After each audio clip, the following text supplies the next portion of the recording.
আমি অনেক সিটিং জাজ, ডিস্ট্রিক্ট জাজদেরকেও স্কুলে কলেজে নিয়ে গেছি।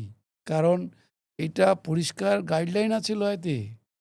ন্যাশনাল লিগ্যাল সার্ভিস অথরিটি এবং state legal service, district legal service অথরিটিতে পরিষ্কার বলা হচ্ছে যে বিচারের থেকেও ইম্পর্টেন্ট অ্যাওয়ারনেস।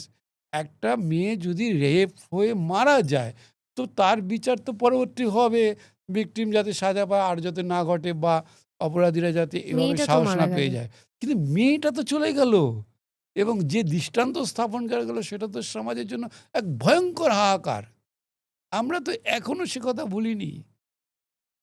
তিলোত্তমার নৃশংস হত্যার পেছনে এক রাষ্ট্রীয় ষড়যন্ত্রই আমি বলবো সুস্পষ্টভাবে প্রমাণ।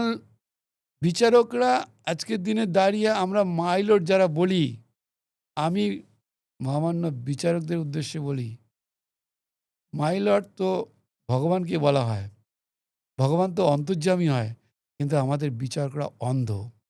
সম্মান রেখেই বলছি, তারা ব্রাইল পদ্ধতির মতো শুধু প্রমাণ দেখে, মুখের কথা নয়, চোখের জল নয়, এমনকি তাদের অন্তর বোঝে কোনটা সঠিক কোনটা মিথ্যে। তারা অসহায়, মিথ্যে সাক্ষী, পুলিশের মিথ্যে রিপোর্ট অনেক কিছু তো চোখের সামনে খুলে এবং গেছিল তিলোত্তমার এবং ক্ষেত্রে। প্রমাণ না থাকার জন্য বিচারক অসহায়।